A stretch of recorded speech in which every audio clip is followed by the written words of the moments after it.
네, 국회로 가보겠습니다. 오늘 KBS, MBC의 파업을 놓고 공정방송 공방이 벌어지고 있습니다. 국회 박광렬 기자 나오십시오.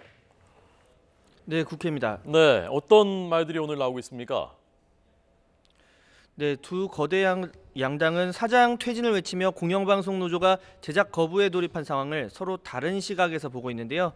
민주당은 지금의 상황을 과거 이명박, 박근혜 정부 당시부터 시작된 보수 정권의 언론 장악에 맞서 방송을 방송답게 만드는 과정으로 여기고 있습니다. 공영방송을 정권의 입맛대로 장악하고 또 항의하는 기자들을 내몰았기 때문에 지금의 사장 퇴진 운동은 방송 중립성 회복 차원에서 정당하다는 겁니다. 반면 자유한국당은 현 정부 또한 언론을 장악하려는 것이라고 폄훼하고 있는데요. 오전에도 공방은 이어졌습니다.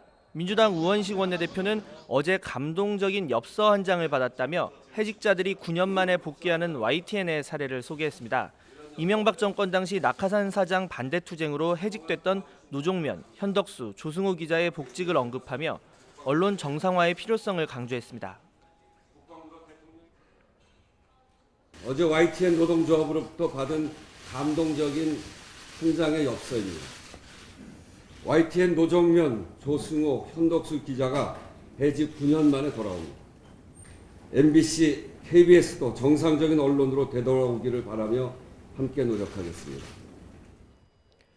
박홍근 원내 수석 부대표도 최근 노조가 합법적으로 선임된 경영진을 억지로 몰아낸다고 주장하고 있는 MBC 김장겸 사장을 겨냥해 권력의 눈치를 살펴온 공범자들이 할 소리가 아니라고 비판했습니다.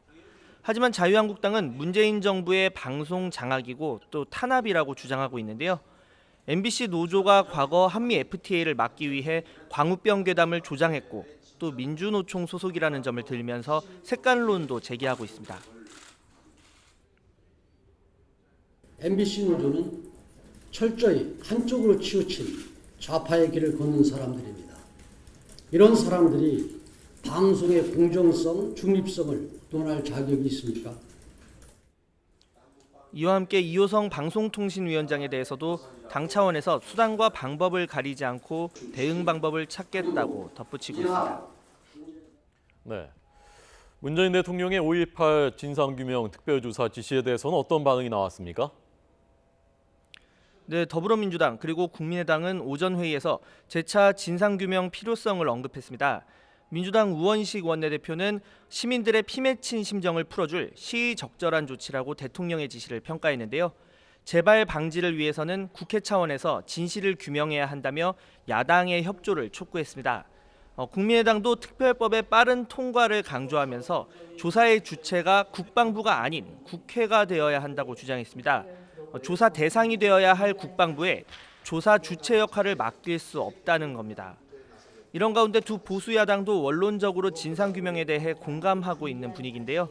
자유한국당은 어제 대변인 논평에서 진상규명에 좌와 우, 보수와 진보가 있을 수 없다고 밝혔습니다. 바른정당도 북핵 위기 속 시기적으로 적절한지는 의문이라고 지적을 했지만 진상규명 필요성 자체에 대해서는 찬성했는데요. 다만 구체적 조사 범위와 권한, 또 조사팀 구성에 있어 여야 추천 비율 등 여당과 보수 야당 사이에 크고 작은 문제가 나올 수도 있다는 점은 변수로 꼽힙니다.